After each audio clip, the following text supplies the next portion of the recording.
السلام علیکم ورحمۃ اللہ وبرکاتہ۔ ان الحمد للہ والصلاۃ والسلام علی رسول اللہ وعلی آلہ وصحبہ اجمعین۔ میں آپ سب بھائیوں کا، بہنوں کا ہمارے اس مختصر پروگرام صلاح ٹریننگ ورکشاپ میں استقبال کرتا ہوں۔ اللہ تعالی ہم سب کو اپنی نمازوں کو بہتر کرنے کی توفیق عطا فرمائے، اور میں آپ سب کو پھر سے ابھاروں گا، جس طرح آپ ٹائم نکال رہے ہیں تو آپ اس مکمل کورس کو توجہ کے ساتھ سنیے، آپ اس کے نوٹس بھی ڈاؤن لوڈ کیجئے، آپ دعاؤں کو یاد کیجئے، اچھے طریقے سے ان کا ترجمہ یاد کیجئے، اور جو ہماری نمازوں میں غلطیاں ہیں ان غلطیوں کو درست کرنے کی کوشش کیجئے، تاکہ ہماری نماز کے ساتھ ساتھ ہماری دنیا کے باقی تمام معاملات بھی درست ہو جائیں۔ جیسا کہ میں نے پہلے بھی بتایا تھا، اگر ہم اپنی نماز کو درست کر لیتے ہیں، اگر ہم اپنی نماز کو بہتر بنا لیتے ہیں، تو انشاءاللہ ہماری نماز ہمارے باقی تمام کاموں کو بہتر کر دے گی۔ نبی کریم صلی اللہ علیہ وسلم کا فرمان ہے، قرآن کا یہ پیغام ہے کہ جس بندے کی نماز بہتر ہو جائے، اس کی زندگی کے باقی تمام معاملات بہتر ہو جاتے ہیں۔ تو ہم کوشش کر رہے ہیں اپنی نمازوں کو بہتر کرنے کی۔ نماز کے متعلق ہم سیکھ رہے تھے، ہم سجدے تک پہنچ چکے تھے، سجدے کی کیفیت، سجدے میں پاؤں کس طرح رکھنے ہیں، کن کن اعضاء پہ سجدہ کرنا ہے، اور سجدے میں کیا کیا غلطیاں ہم سے ہوتی ہیں، ان پر بھی ہم نے ڈسکس کیا تھا۔ اور سجدے سے اب آگے سجدے سے اٹھنا کیسے ہے، دوسری رکعت کے لیے کیسے کھڑا ہونا ہے، اور التحیات، تشہد، وہ کیسے بیٹھنا ہے، درمیانہ تشہد کس طرح بیٹھنا ہے، لاسٹ والا کس طرح بیٹھنا ہے، ہاتھ کہاں پہ رکھنے ہیں، پاؤں کی کیفیت کیسی ہونی چاہیے، وہ انشاءاللہ پوری ڈیٹیل کے ساتھ حدیث میں کس طرح نبی کریم صلی اللہ علیہ وسلم کا تشہد بیان کیا گیا، وہ سارا ہم دیکھتے ہیں انشاءاللہ۔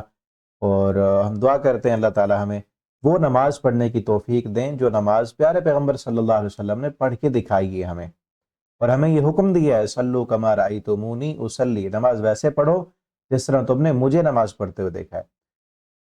تو سجدے تک ہم پہنچ چکے تھے، سجدے کی دعائیں بھی، اور اگلی بات یہ ہے کہ سجدے میں قرآن نہیں پڑھنا، نہ رکوع میں قرآن پڑھنا ہے۔ نبی کریم صلی اللہ علیہ وسلم نے فرمایا ایھا الناس، اے لوگو، الا و انی نہیتو، میں تمہیں منع کرتا ہوں کہ تم قرآن کی تلاوت کرو رکوع میں یا سجدے میں۔ ہاں کوئی دعا ہے قرآن میں تو بطور دعا کے سجدے میں اسے پڑھا جا سکتا ہے، کیونکہ عام یہ بات ملتی ہے نبی کریم صلی اللہ علیہ وسلم سے کہ سجدے میں بندہ اللہ کے قریب ہوتا ہے، تو فاکثر الدعاء، تو کثرت کے ساتھ سجدے میں دعا کیا کریں۔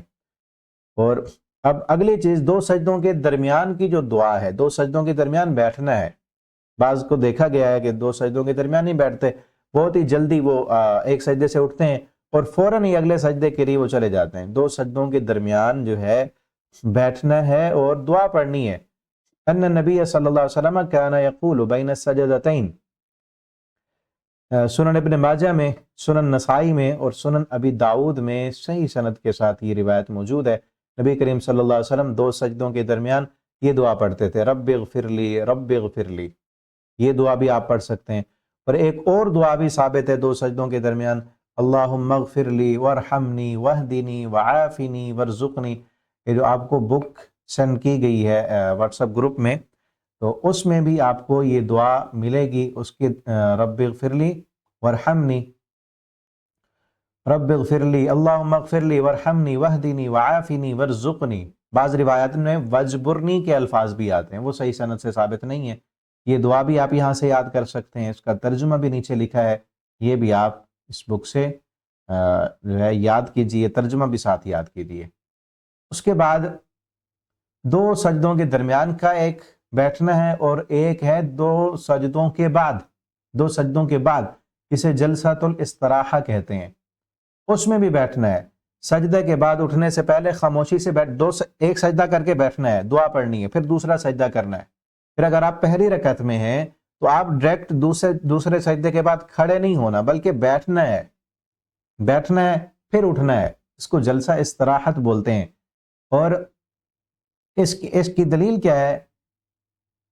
حضرت مالک رضی اللہ تعالیٰ عنہ، مالک بن حویرث، نبی کریم صلی اللہ علیہ وسلم سے بیان کرتے ہیں، انہو رأى النبی، بے شک انہوں نے دیکھا نبی صلی اللہ علیہ وسلم کو، آپ نماز پڑھتے تھے، فَإِذَا كَانَ فِي وطرن، جب طاق رکعت میں، یعنی پہلی رکعت ہوتی یا تیسری رکعت ہوتی نماز کی، لم ینہز، ڈائریکٹ کھڑے نہیں ہوتے تھے، حتی یستوی قائدا، یہاں تک کہ سیدھے بیٹھ جاتے، پہلے سیدھے بیٹھ جاتے پھر اٹھتے، تو دو سجدوں کے درمیان بیٹھنا ہے، صحیح البخاری کی حدیث ہے، اسے جلسہ استراحت کہتے ہیں، اور بیٹھنے کے بعد پھر کھڑے ہونا ہے، پھر کھڑے ہونے کے وقت ہاتھوں کا سہارا لینا ہے۔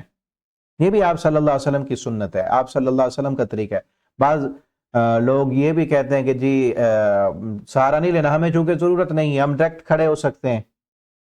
یہ اپنی جو ہے جو پاور ہے وہ شو کرنے کی جگہ نہیں ہے، بلکہ کیا ہے، یہ نماز ہے، نبی کریم صلی اللہ علیہ وسلم نے جس طرح پڑھی ہم نے ویسے پڑھنی ہے۔ چاہے ڈائریکٹ کھڑے بھی ہو سکتے ہیں آپ، ایک پاؤں پہ بھی آپ کھڑے ہو سکتے ہیں، لیکن ہم نے ویسے کھڑا ہونا جیسے نبی کریم صلی اللہ علیہ وسلم کھڑے ہوئے۔ یہ بھی مالک بن حویرث رضی اللہ عنہ بیان کرتے ہیں، انہوں نے نبی کریم صلی اللہ علیہ وسلم کے ساتھ نماز پڑھی، فرمایا وَإِذَا رَفَعَ رَأْسَهُ عَنْ سَجْدَةِ الثَّانِيَةِ، آپ صلی اللہ علیہ وسلم جب دوسرے سجدے سے سر اٹھاتے تو جَلَسَ وَاعْتَمَدَ عَلَى الْأَرْضِ ثُمَّ قَامَ، آپ بیٹھے رہے، پھر زمین پر آپ نے سہارا لیا، زمین پر سہارا لینے کے بعد پھر جو ہے سہارا لیتے اور پھر اس کے بعد کھڑے ہوتے تھے زمین پر۔ اب جو ہے سہارا سیدھے ہاتھوں سے بھی ہے، اور اس طرح دونوں ہاتھوں کی مٹھیاں بنا کے۔ ابن عمر کہتے ہیں یعجن فی الصلاۃ، آپ جس طرح آٹا گوندا جاتا ہے، جس طرح عورتیں آٹا گوندتی ہیں، تو اس طرح آپ ہاتھوں کو ٹیک لگا کے، یعنی دو سجدوں کے بعد طاق رکعت میں ہاتھوں کو اس طرح ٹیک لگا کے آپ صلی اللہ علیہ وسلم کھڑا ہوا کرتے تھے۔ سیدھے ہاتھ رکھ کر بھی جو ہے کھڑا ہوا جا سکتا ہے، اس کے بھی دلائل ملتے ہیں، اور اس طرح بھی جو ہے آٹا گوندنے کی طرح ہاتھ رکھ کر بھی کھڑا ہوا جا سکتا ہے۔ اور کچھ لوگ کہتے ہیں کہ ہاتھوں کا یہ جو سہارا لے کر آپ صلی اللہ علیہ وسلم اٹھتے تھے، بڑھاپے کی وجہ سے تھا، آپ جو ہے آخری عمر میں جب بوڑھے ہو گئے، ڈائریکٹ آپ کھڑے نہیں ہو سکتے تھے، تو اس لیے بیٹھ کر پھر سہارا لیتے تھے، یہ بات نہیں ہے۔ حضرت ارزق بن قیس یہ تابعی ہیں، وہ کہتے ہیں میں نے ابن عمر جو صحابی ہیں حضرت عبداللہ ابن عمر، ان کو دیکھا اذا قام من الرکعتین، جب وہ دو رکعتوں سے کھڑے ہوتے، اعتمد علی الارض، وہ بھی زمین پر سہارا لیتے۔ قل تو میں نے کہا لولدہ ولجلسائہ، تو میں نے ان کے بیٹے اور ان کے ساتھیوں سے کہا ہو سکتا ہے کہ وہ اپنے بڑھاپے کی وجہ سے ایسا کرتے ہوں، تو انہوں نے کہا نہیں، ولیکن ھذا یکون، اصل بات اسی طرح ہے، طریقہ اصل یہی ہے، یہ بڑھاپے کی وجہ سے نہیں ہے۔ تو جس بات کی صحابی تصدیق کر رہے ہیں کہ نبی کریم صلی اللہ علیہ وسلم کا یہ طریقہ بڑھاپے کی وجہ سے نہیں تھا، تو ہمیں بلا وجہ آپ صلی اللہ علیہ وسلم کی ایک سنت کو یہ کہہ کر کہ بڑھاپے کی وجہ سے تھا اس کو ہم چھوڑ دیں، اسی طریقے پر نماز پڑھیں جو طریقہ ثابت ہے۔ لیکن اس طریقے میں جب سے ہماری یہ کورس چل رہا ہے، جو چیزیں ایک سے زائد بار پڑھنا، ایک سے زائد طریقہ ثابت ہے اس کا، وہ میں نے بتا دیا آپ کو، ٹھیک ہے نا۔ مزید اگر آپ خود تحقیق کریں، میں نے آپ کو کئی بکس بتائی ہیں، آپ جو ہے ان کو پڑھیں، ان کو مطالعہ کریں، خود آپ ریسرچ کریں، جو چیز آپ کو کنفرم، آپ کا دل جس پہ مطمئن ہوتا ہے کہ یہ واقعتاً نبی کریم صلی اللہ علیہ وسلم سے یہ چیز ثابت ہے، آپ جو ہے اس پہ عمل کریں، ٹھیک ہے۔ انشاءاللہ ہماری جو ہے نماز اللہ کے ہاں پھر مقبول بنے گی۔ اب ہے اگلی چیز تشہد، سجدہ کا طریقہ بھی پڑھ لیا، دو سجدوں کے درمیان کی دعا بھی ہم نے دیکھ لی، دو سجدوں کے بعد پھر جب کھڑے ہونا ہے وہ کس طرح کھڑے ہونا ہے وہ بھی طریقہ ہم نے دیکھ لیا۔ اب ہے کہ دوسری رکعت بھی بالکل ویسے ہی پڑھنی ہے ہم نے، پھر اس کے بعد اگر جو ہے 3 رکعت والی نماز ہے یا 4 والی نماز ہے، پھر درمیانہ تشہد بیٹھنا ہے اور اس کے بعد کھڑا ہونا ہے۔ درمیانہ تشہد بھی دیکھتے ہیں، پھر جو لاسٹ والا تشہد ہے وہ بھی دیکھیں گے، اس کے ساتھ ہی ہماری نماز جو ہے وہ کمپلیٹ ہو جائے گی۔ تشہد میں ہاتھ کہاں پر رکھنے ہیں؟ پہلی چیز تو تشہد میں بایاں ہاتھ جو ہے بائیں گھٹنے پر، دائیں ہاتھ دائیں گھٹنے پر، دونوں ہاتھوں کو ہم نے گھٹنوں پر رکھنا ہے، ٹھیک ہے۔ اور یہ بھی آپ صلی اللہ علیہ وسلم سے ثابت ہے، ابن عمر بیان کرتے ہیں کہ رسول اللہ صلی اللہ علیہ وسلم کانا اذا قعد فی التشہد، آپ صلی اللہ علیہ وسلم جب تشہد میں بیٹھتے تھے، وضع یدہ الیسری علی رکبتہ الیسری، اپنے بائیں ہاتھ کو بائیں گھٹنے پر رکھتے تھے، ویضع یدہ الیمنی، دائیں ہاتھ کو دائیں گھٹنے پر رکھا کرتے تھے۔ اور گھٹنوں پر ہاتھوں کا رکھنا،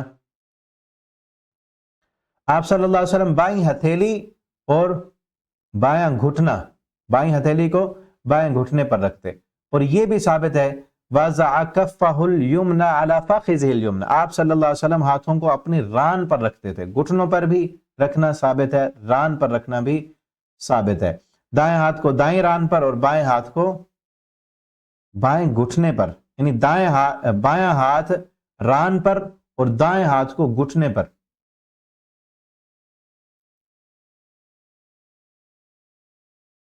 تو یہ بھی ثابت ہے۔ اس کے بعد پہلا تشہد جو ہے اس کی کیفیت یہ ہے، یہ دیکھیں پہلے تشہد کے درمیان، پہلے اور دوسرے تشہد کے درمیان فرق ہے۔ پہلا جو تشہد ہے وہ اس میں ایک پاؤں، جس طرح آپ یہ پکچر دیکھ رہے ہیں، ایک پاؤں کے اوپر بیٹھنا ہے اور دایاں پاؤں جو ہے وہ کھڑا رکھنا ہے، اور دایاں پاؤں کی انگلیاں بھی قبلے کی طرف ہونی چاہیے۔ اور اس کی دلیل لکھی ہے نیچے، صحیح البخاری کی حدیث ہے، آپ صلی اللہ علیہ وسلم جب بیٹھتے تھے پھر رکع قدم رجلہ الیسریٰ، اپنے جو ہے بایاں پاؤں ہے اس کو بچھاتے، اس کے اوپر بیٹھتے، ونصب الاخری، دوسرے پاؤں کو کھڑا رکھتے، وقعد علی مقعدہ، اور اپنی سرین پر بیٹھتے تھے۔ وائل بن حجر رضی اللہ عنہ بیان کرتے ہیں، ثم قعد وافترش رجلہ الیسریٰ، اپنا بایاں پاؤں بچھا لیتے، اس کے اوپر بیٹھتے اور دایاں پاؤں کھڑا رکھتے۔ دیکھیں یہ ایک کیفیت ہے بیٹھنے کی تشہد میں، ایسا بیٹھنا کسی بھی حدیث سے ثابت نہیں ہے۔ کئی لوگ اس طرح بیٹھ رہے ہوتے ہیں، بچے اس طرح بیٹھتے ہیں، بچوں کو چونکہ پتہ نہیں ہے، ان کو سکھانی چاہیے نماز کا طریقہ، لیکن اگر ویسے ہی وہ بیٹھتے رہیں تو پھر ان کی عادت بن جاتی ہے، ٹھیک ہے، اس طرح نہیں بیٹھنا چاہیے۔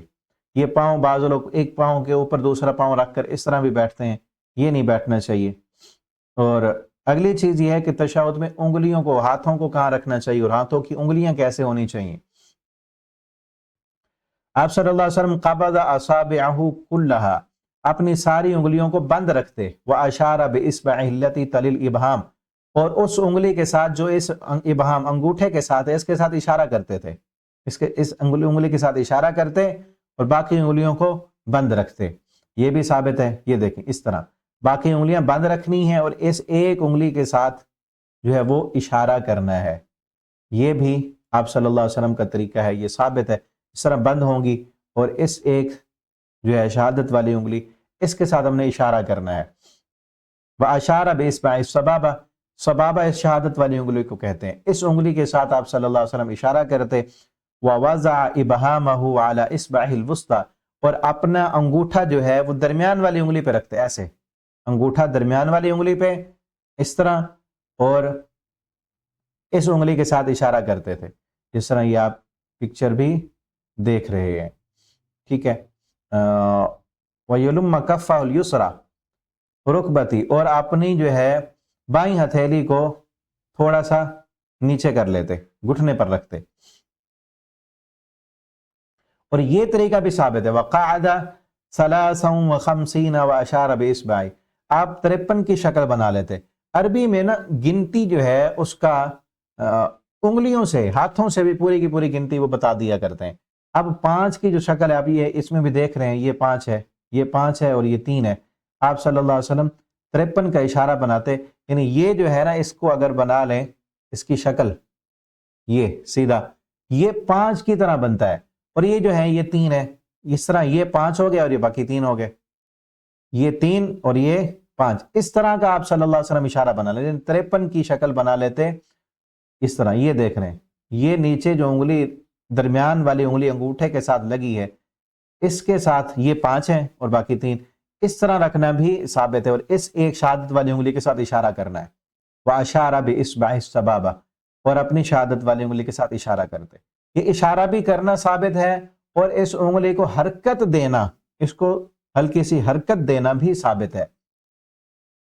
ثم قبض اثنین باصبعہ السبابہ وحلق، حلقہ بناتے، وحلقۃ ثم رفع، پھر آپ صلی اللہ علیہ وسلم اٹھاتے اپنی انگلی کو۔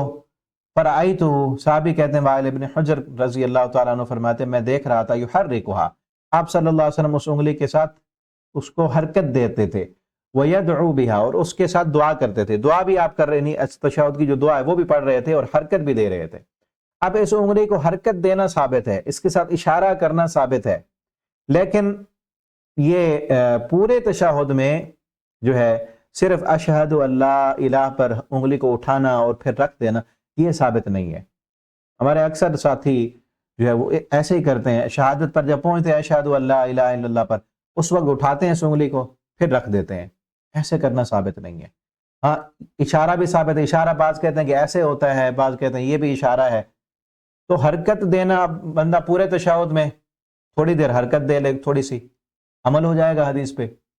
بعض جو ہے پوری تشہد میں ایسے انگلی کرتے رہتے ہیں, ایسے ایسے. یہ طریقہ جو ہے یہ درست نہیں ہے. اشارہ جو ہے اتنا بھی ہو سکتا ہے, حدیث پہ عمل ہو گیا. پوری تشہد میں ایسے کرتے رہیں گے تو باقی ساتھی آپ کی طرف متوجہ ہو جائیں گے, نماز میں بھی خلل بنے گا. اگر جماعت کے ساتھ نماز پڑھ رہے ہیں, پورا تشہد ایسے ایسے کرتے ہی رہے ہیں, تو توجہ جو ہے نماز کی طرف نہیں رہے گی. حرکت جو ہے تھوڑی سی حرکت ایسے, اتنا حرکت ہوگی انگلی کو. حرکت کا مطلب یہ تو نہیں کہ پوری انگلی کو اٹھانا ہے اوپر تک جہاں تک اٹھ سکتی ہے اور پھر اس کو نیچے رکھنا ہے, ٹھیک ہے نا. تو تھوڑا سا حرکت ایسے ہوتی ہے ہلکی سی, یہ حرکت بھی ہو گئی اور سیدھا اشارہ بھی ہو گیا. تھوڑی سی حرکت دے دیں اور باقی اشارہ کریں, حدیث پہ عمل ہو جائے گا, ٹھیک ہے. تھوڑی سی حرکت دینے, اور ایسے پورا بند کر کے بھی ہلکی سی حرکت دے سکتے ہیں. درمیان والی انگلی انگوٹھے پہ رکھ کے یہ بھی ایسے بھی کر سکتے ہیں, ٹھیک ہے. اور تشہد میں پڑھنا کیا ہے؟ حضرت عبداللہ ابن مسعود رضی اللہ تعالی عنہ سے روایت ہے, وہ کہتے ہیں کہ مجھے سکھائی نبی کریم صلی اللہ علیہ وسلم نے دعا, وکفی بین کفی, میری ہتھیلی آپ صلی اللہ علیہ وسلم کے ہاتھوں میں تھی, یعنی ہاتھوں کو پکڑ کر ایسے تشہد سکھایا. ایک روایت میں آتا ہے, بلکہ اسی میں آپ نے حضرت عبداللہ ابن مسعود کہتے ہیں ایسے مجھے تشہد سکھا رہے تھے جس طرح قرآن کی کوئی آیت سکھا رہے ہوں. اور آپ نے مجھے سکھایا التحیات للہ والصلوات والطیبات, السلام علیک ایہا النبی ورحمۃ اللہ وبرکاتہ, السلام علینا وعلی عباد اللہ الصالحین, اشہد ان لا الہ الا اللہ واشہد ان محمدا عبدہ ورسولہ. آپ صلی اللہ علیہ وسلم نے یہ سارا تشہد سکھایا. تو آپ اس تشہد کو یاد کیجیے, آپ کو یاد ہوگا امید ہے, اور آپ اس کا ترجمہ بھی یاد کیجیے. التحیات, تمام اچھے کلمات, للہ, اللہ کے لیے, یعنی میری تمام قولی باتیں جو بھی میں کہتا ہوں تعریف کرتا ہوں وہ ساری اللہ کے لیے. والصلوات, میری بدنی باتیں, میری نمازیں, نماز بدن کی عبادت ہے وہ اللہ کے لیے. والطیبات, اور میری پاکیزہ عبادتیں, پاکیزہ عبادت سے لیا گیا ہے کہ مال جو ہے یہ پاکیزہ مال سے اگر صدقہ کریں تو اللہ تعالیٰ قبول کرتے ہیں, تو اس سے مالی باتیں لی گئی, میری تمام مالی باتیں اللہ کے لیے. السلام علیکہ, سلامتی ہو آپ پر, ایہا النبی, اے نبی صلی اللہ علیہ وسلم, ورحمۃ اللہ, اللہ کی رحمت ہو, وبرکاتہ, اللہ کی برکتیں ہوں, السلام علینا, ہم پر سلامتی ہو, اللہ کے نیک بندوں پر سلامتی ہو. میں گواہی دیتا ہوں اللہ کے علاوہ کوئی الہ نہیں, اور میں گواہی دیتا ہوں کہ محمد صلی اللہ علیہ وسلم اس کے بندے اور اس کے رسول ہیں. تو یہ یاد کیجئے تشہد, یہ پڑھنا ہے. اور پھر اس کے بعد جو ہے نبی صلی اللہ علیہ وسلم پر سلام, یعنی صحابہ پر, السلام علیکہ ایہا النبی ورحمۃ اللہ وبرکاتہ, یہ پڑھنا ہے. یہاں پر انگلش میں بھی اس کے میننگز لکھے ہیں, اگر کسی کو انگلش میں سمجھ آتی ہے یا اردو نہیں آتی یا اردو لکھی ہوئی نہیں آتی تو انگلش میں بھی آپ جو ہے اس کا ترجمہ دیکھ سکتے ہیں. اور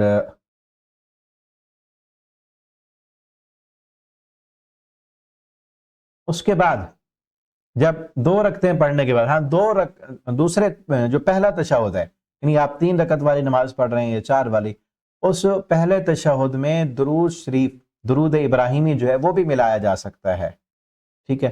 یعنی درمیان والے تشہد میں آپ التحیات پڑھنے کے بعد درود بھی پڑھ سکتے ہیں, یہ بھی بعض روایات سے ثابت ہے. اور اس کے بعد آپ کھڑے ہوں یا صرف تشہد پڑھتے ہیں, التحیات للہ جو ابھی دعا پڑھ گئی یہ پڑھ کے کھڑے ہوتے ہیں تو پھر بھی ٹھیک ہے, دونوں طریقوں سے ثابت ہے. اور پھر تیسری رکعت کے لیے جب کھڑے ہونا ہے تو تب بھی اپنے سیدھے کھڑے ہو کر ہاتھوں کو اٹھانا ہے کندھوں کے برابر یا کانوں کے برابر. اس کی حدیث وہی جو شروع میں, جو پہلے رفع الیدین کی دلیل ہے وہی رکوع میں جانے والے رفع الیدین کی دلیل ہے, رکوع سے کھڑے ہونے والے رفع الیدین کی دلیل ہے, اور وہی تیسری رکعت کے لیے کھڑے ہونے والے رفع الیدین کے لیے وہی ایک ہی حدیث دلیل ہے, ٹھیک ہے نا. حضرت نافع رحمہ اللہ تعالی تابعی ہیں, وہ بیان کرتے ہیں کہ عبداللہ ابن عمر تھے, جب داخل ہوتے نماز میں اللہ اکبر کہا انہوں نے اور ہاتھوں کو اٹھایا, جب رکوع کرتے پھر اٹھاتے, جب سمیع اللہ لمن حمدہ کہتے پھر اٹھاتے, وَإِذَا قَامَ مِنَ الرَّكْعَتَيْنِ, 2 رکعتیں پڑھنے کے بعد جب کھڑے ہوتے پھر ہاتھوں کو اٹھاتے. اور رفع ذلك ابن عمر, اس کو ابن عمر مرفوع بیان کرتے الى النبی صلی اللہ علیہ وسلم, نبی صلی اللہ علیہ وسلم کی طرف, کہ نبی کریم صلی اللہ علیہ وسلم بھی اسی طرح نماز پڑھا کرتے تھے، نماز میں اسی طرح کیا کرتے تھے. ٹھیک ہے. تو دوسرا تشہد جو ہے وہ نماز کے ارکان میں سے ہے. اب دوسری یعنی درمیانے تشہد کے بعد کھڑے ہو گئے، کھڑے کس طرح ہونا ہے وہ ہم نے دیکھ لیا. رفع الیدین کرنی ہے، پھر تیسری رکعت پڑھنی ہے. اب 3 رکعت والی نماز ہے تو تیسری رکعت پڑھ کے ہم نے لاسٹ تشہد میں بیٹھنا ہے. یا اگر چوتھی رکعت 4 رکعتوں والی نماز ہے تو ہم نے تیسری رکعت کے بعد 2 سجدے کرنے کے بعد پھر جلسہ استراحت اسی طرح بیٹھنا ہے، اور پھر ہاتھوں کا سہارا لے کر پھر کھڑے ہونا ہے، اور آخری تشہد میں ہم نے پھر کس طرح بیٹھنا ہے وہ دیکھیں. پہلے تشہد میں بیٹھنے کا طریقہ دیکھا کہ اس پاؤں کے اوپر بیٹھنا ہے اور یہ پاؤں کھڑا رکھنا ہے. اب لاسٹ تشہد یہ ہے کہ یہ پاؤں نکال لینا ہے نیچے سے. اس جو پاؤں ہے، یہ ٹانگ ہے، اس اپنی پنڈلی کے نیچے سے پاؤں کو نکال لینا ہے اور دائیں پاؤں کو کھڑا رکھنا ہے. اس کی دلیل فَإِذَا جَلَسَ فِي الرَّكَعَتَيْنِ جَلَسَ عَلَى رِجْلِهِ الْيُسْرَىٰ. آپ صلی اللہ علیہ وسلم جب 2 رکعتوں کے بعد بیٹھتے تو بائیں پاؤں پر بیٹھتے، دائیں پاؤں کو کھڑا رکھتے، اور جب پھر رکعت الآخرہ آخری رکعت میں آپ تشہد کے لیے بیٹھتے قدم رجلہ الیسریٰ، اپنے بائیں پاؤں کو آگے کر لیتے، ونصب الاخرى دوسرے پاؤں کو کھڑا رکھتے، وقعد علی مقعدی اپنی سرین پر بیٹھتے. یہ لاسٹ تشہد میں بیٹھنے کا انداز ہے. ٹھیک ہے. یہ دیکھیں، یہ پہلا تشہد ہے، یہ افتراض پاؤں پہ بچھانا اس طرح ہے، اور لاسٹ جو آخر والا تشہد ہے وہ اس طرح ہے. اس تشہد میں یہ پاؤں جو ہے اس کو تھوڑا سا باہر نکال لینا ہے اور نیچے اپنی ہپس پہ سرین پہ بیٹھنا ہے. اس کو تورک کہتے ہیں. تو پہلا جو تشہد ہے وہ واجب ہے، اور دوسرا تشہد جو آخری ہے وہ رکن ہے. اگر پہلا تشہد رہ گیا ہے تو آپ جو ہے کھڑے ہو گئے ہیں، یعنی دوسرے تشہد میں بیٹھنا تھا، درمیان والا تشہد آپ نہیں بیٹھے، بھول کے کھڑے ہو گئے. اگر آپ کو کھڑے ہوتے ہوتے یاد آ جاتا ہے تو بیٹھ جائیں، یعنی سیدھے کھڑے نہیں ہوئے بالکل، آپ درمیان میں ہیں ابھی، تو بیٹھ جائیں اور پھر جو ہے تشہد پڑھ لیں. لیکن آپ اگر بالکل کھڑے ہو گئے سیدھے تو آپ پھر اپنی نماز کو جاری رکھیں، اور پھر سلام پھیرنے سے پہلے 2 سجدے کر لیں، جسے سجدہ سہو کہتے ہیں. اس پر بھی انشاءاللہ آگے چل کے بات ہوگی، سجدہ سہو کی مکمل ڈیٹیل، کب کب کرنا ہے، کہاں کہاں کرنا ہے. ٹھیک ہے. تو یہ آخری تورک اسے کہتے ہیں، آخری تشہد میں اس طرح بیٹھنا ہے. یہ مزید بھی آپ دیکھ سکتے ہیں اس پکچر میں.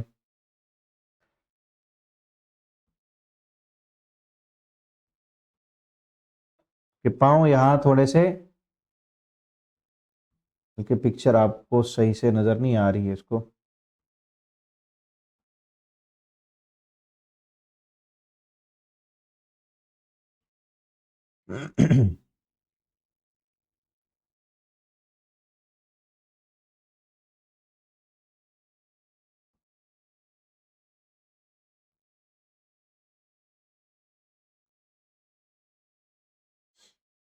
یہ دیکھیں، یہ پاؤں ایسے بھی کر سکتے ہیں، یہ بھی ثابت ہے. یعنی پاؤں کو کھڑا رکھنا، یہ دائیں پاؤں کو کھڑا رکھنا بھی ثابت ہے، اور پاؤں کو تھوڑا سا سائیڈ پہ کر لینا. وفرش قدمہ الیمنی، اپنے دائیں پاؤں کو بچھا لیتے تھے، یہ بھی ثابت ہے. ٹھیک ہے. تو یہ تورک اس کو کہتے ہیں. یہ بھی طریقہ ٹھیک ہے، یہ طریقہ بھی ٹھیک ہے، دونوں طریقے ٹھیک ہیں. اس کے بعد جو ہے تشہد میں آخری جو تشہد ہے اس میں درود پڑھنا ہے، جو درود ابراہیمی جسے کہتے ہیں، اللہم صلی علی محمد وعلی آل محمد. یہ مکمل درود بھی اس میں مصباح الصلاۃ میں لکھا ہے، اس کا ترجمہ بھی لکھا ہے، یہ ترجمہ بھی آپ یاد کیجئے. ٹھیک ہے. اس کے بعد درود کے بعد جو ہے دعائیں پڑھنی ہے. اللہم انی ظلمت نفسی ظلما کثیرا ولا یغفر الذنوب الا انت فاغفر لی مغفرۃ من عندک وارحمنی انک انت الغفور الرحیم. بڑی پیاری دعا ہے. حضرت ابوبکر صدیق رضی اللہ تعالیٰ عنہ، انہوں نے آپ صلی اللہ علیہ وسلم سے کہا تھا، اللہ کے پیغمبر آپ مجھے دعا سکھائیں کہ جس میں جو دعا میں پڑھا کروں تشہد میں. آپ صلی اللہ علیہ وسلم نے ان کو یہ دعا سکھائی،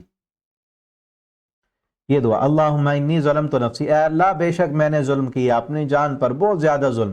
تیرے علاوہ ان گناہوں کو معاف کرنے والا کوئی نہیں ہے. فاغفر لی، اللہ میرے گناہ معاف کر دے. مغفرۃ من عندک، اپنی طرف سے معافی دے دے. وارحمنی، اللہ مجھ پہ رحم فرما. انک انت الغفور الرحیم، بے شک تو معاف کرنے والا اور رحم کرنے والا ہے. اسی طرح ایک اور دعا بھی ہے. آپ صلی اللہ علیہ وسلم تشہد میں جو ہے وہ معافی مانگا کرتے تھے عذاب قبر سے اور دنیا و آخرت کے فتنوں سے. اللہم انی اعوذ بک من عذاب القبر، اللہ مجھے قبر کے عذاب سے بچا. واعوذ بک من عذاب جہنم، اللہ جہنم کے عذاب سے بچا. اب یہ جو وقت ہے نا سلام پھیرنے سے پہلے کا ٹائم، درود کے بعد سلام سے پہلے، یہ قبولیت کا وقت ہے. اس میں بہترین دعائیں کریں، جتنا لمبا ہو سکتا ہے، جتنی عربی میں آپ کو دعائیں آتی ہیں ان کو یاد کریں، پڑھیں. ٹھیک ہے نا. واعوذ بک من عذاب جہنم واعوذ بک من فتنۃ المسیح الدجال، اللہ دجال کے فتنے سے بچا لے. واعوذ بک من فتنۃ المحیا والممات، اللہ زندگی اور موت کے تمام فتنوں سے مجھے بچا، میں تیری پناہ میں آتا ہوں. اللہم انی اعوذ بک من المأثم والمغرم، اللہ گناہ سے، قرض سے میں تیری پناہ میں آتا ہوں. اور دعا بھی، اللہم اغفر لی ما قدمت وما اخرت وما اسررت وما اعلنت وما اسرفت وما انت اعلم به منی انت المقدم وانت المؤخر لا الہ الا انت. اللہ مجھے معاف کر دے، جو میں نے پہلے گناہ کیے وہ معاف کر دے، جو میں نے بعد میں کیے وہ معاف کر دے. اللہ جو میں نے پوشیدہ کیے معاف کر دے، جو میں نے سب کے سامنے کیے وہ بھی معاف کر دے. اللہ جو میں نے زیادتیاں کی وہ بھی معاف کر دے. اب دیکھیں نا، نبی صلی اللہ علیہ وسلم یہ دعا پڑھ رہے ہیں. کیا آپ نے کوئی گناہ کیے تھے؟ نہ آپ صلی اللہ علیہ وسلم نے پہلے کوئی گناہ کیے، نہ بعد میں کیے، نہ چھپ کے کیے، نہ اعلانیہ کیے. ہم نے کیے ہیں، ہم نے تو کیے ہیں نا، ہمیں تو پتہ ہے. اللہ نے پردے دیے ہوئے ہیں. ہم اپنے ان گناہوں کو یاد کریں اور پڑھیں، اللہ میں نے پہلے بھی کیے ہیں، اللہ میں نے بعد میں بھی کیے ہیں، اللہ میں نے چھپ کے بھی کیے ہیں، میں نے اعلانیہ بھی کیے ہیں. اللہ اب بیٹھا ہوں تیرے سامنے، میں نے قیام بھی کیا ہے، میں نے رکوع بھی کیا ہے، اللہ میں نے تیری تعریفیں بھی کی ہیں. میں اب سلام پھیرنے لگا ہوں، نماز میری ختم ہونے لگی ہے. اگر میرے گناہ معاف نہ ہوئے تو پھر میرے مسجد میں آنے کا، نماز پڑھنے کا فائدہ تو نہیں ہوگا. اللہ معاف کر دے، سارے معاف کر دے، چھوٹے بھی، بڑے بھی، پہلے والے بھی، بعد والے بھی. اور اللہ، اور جو میں کر کے بھول چکا، وما انت اعلم به منی، اللہ مجھ سے زیادہ تو جانتا ہے، میں نے تو کئی کیے، بھول بھی گیا، تو ان کو بھی معاف کر دے. انت المقدم وانت تو ہی آگے کرنے والا ہے، تو ہی پیچھے کرنے والا ہے. لا الہ الا انت، تو جس کو چاہے آگے کر دے، ترقیاں دے دے، بڑھا دے، اونچا کر دے، جس کو چاہے پیچھے کر دے، ذلیل کر دے، رسوا کر دے. سارا کچھ تیرے ہاتھوں میں ہے، تیرے علاوہ کوئی الہ نہیں. لا الہ الا انت، یہ دعا بھی یاد کیجیے. اسی طرح اور دعا، اللہم انت ربی لا الہ الا انت خلقتنی وانا عبدک، بڑی بہترین دعا ہے. اس میں بندہ اللہ سے وعدہ کرتا ہے، اللہ مجھے معاف کر دے، میں نے بہت گناہ کی، آئندہ میں نہیں کروں گا، میں تیرے ساتھ عہد کرتا ہوں. اسی طرح یہ دعا بھی، رب اجعلنی مقیم الصلاۃ ومن ذریتی ربنا وتقبل دعا، بڑی بہترین دعا ہے، اسے بھی پڑھا جا سکتا ہے. اکثر ساتھیوں کو یہ یاد ہوتی ہے. اور اسی طرح تشہد کو خاموشی سے پڑھنا ہے. ٹھیک ہے، تشہد اور اس کے بعد کی دعائیں جو ہے وہ آپ کو بتا دی ہیں. یہ دعائیں جو ہے آپ صلی اللہ علیہ وسلم سکھایا کرتے تھے. جس طرح قرآن کی کوئی سورت سکھائی جاتی ہے، اسی طرح آپ صلی اللہ علیہ وسلم سکھاتے تھے. اور یہ چیز بھی ہے کہ پہلے تشہد میں درود بھی پڑھنا ہے. پہلے تشہد میں بھی پڑھا جا سکتا ہے، دوسرے میں بھی درود پڑھا جا سکتا ہے. اگر بغیر درود کے پہلے تشہد میں بھی اگر اٹھ جاتے ہیں تو اس پر بھی دلیل ہے، لیکن پہلے تشہد میں درود پڑھنا یہ زیادہ بہتر ہے. اور اسی طرح اس کے بعد دعائیں پڑھنے کے بعد جتنی دعائیں آپ کو آتی ہیں وہ ساری دعائیں پڑھیں، اور کوشش کریں جو دعائیں نبی صلی اللہ علیہ وسلم سے ثابت ہیں، جو قرآن میں موجود ہیں، نبی صلی اللہ علیہ وسلم نے جن دعاؤں کو پڑھا ہے ان دعاؤں کو پڑھیں. یہ دعا آپ صلی اللہ علیہ وسلم نے خود سیدنا ابوبکر صدیق کو سکھلائی تھی، اللہم انی ظلمت نفسی، یہ دعا پڑھیں. ٹھیک ہے، باقی دعائیں بھی آپ یاد کریں. آپ کو اور ایک اور کتاب بھی ہے حسن المسلم، وہ بھی انشاءاللہ آپ کو گروپ میں بھیج دی جائے گی، کہ آپ جو ہے ہماری ویب سائٹ سے بھی ڈاؤن لوڈ کر سکتے ہیں، حسن المسلم. ٹھیک ہے، اس میں بھی یہ ساری نماز کی دعائیں ساری اس میں لکھی ہیں، اور مختلف موقعوں پر کیا کیا ہم نے دعائیں پڑھنی ہیں، ساری مسنون دعاؤں کی بڑی بہترین کتاب ہے حسن المسلم. اسے بھی آپ پڑھیے، بلکہ وہ ہارڈ میں آپ لیجیے، اپنے گھر میں رکھیے، اپنے بچوں کو دیجیے، تاکہ اس سے آپ صلی اللہ علیہ وسلم کی جتنی بھی دعائیں ہیں وہ بچے پڑھ سکیں. ٹھیک ہے، ہم الحمدللہ آن لائن پڑھاتے ہیں بچوں کو، جامع میں بھی پڑھاتے ہیں، تو ہم بچوں کو یاد کراتے ہیں اس سے دعائیں، جو مسنون دعائیں آپ صلی اللہ علیہ وسلم کی، گھر میں داخل ہونے کی، باہر نکلنے کی، ٹوائلٹ جانے کی، باہر آنے کی، اسی طرح سونے کی، پھر جاگنے کی، اور کھانا کھانے کی، کھانے کے بعد کی، یہ چھوٹی چھوٹی دعائیں آپ صلی اللہ علیہ وسلم کی ہم نہیں پڑھیں گے، اپنے بچوں کو نہیں سکھائیں گے تو کون پڑھے گا؟ تو آپ حصن المسلم کی بک لیجئے، ٹھیک ہے نا، آپ موبائل میں ڈاؤن لوڈ کیجئے، پڑھیے اسے، دعائیں یاد کیجئے، ٹھیک ہے۔ اور اس کے بعد سلام پھیرنا ہے۔ نماز کی جو چابی ہے، جہاں سے نماز شروع ہوتی ہے، وہ مفتاح الصلاۃ الطہور، وہ وضو ہے، نماز کے لیے وضو کرنا ہے۔ وتحریمها التکبیر، اور نماز کے لیے جو چیز حرام کر دی، یعنی دنیا کی باتیں نہیں کرنی، اب کھانا نہیں کھا سکتے، ساری چیزیں حرام ہو گئیں، وہ تکبیر ہے۔ اور وتحلیل، اور حلال کرنے والی چیز السلام، سلام ہے۔ اس کے بعد سلام پھیرنا ہے۔ پہلے جو ہے السلام علیکم ورحمۃ اللہ، دائیں طرف سلام پھیرنا ہے، السلام علیکم ورحمۃ اللہ، اور پھر بائیں طرف سلام پھیرنا ہے، السلام علیکم ورحمۃ اللہ۔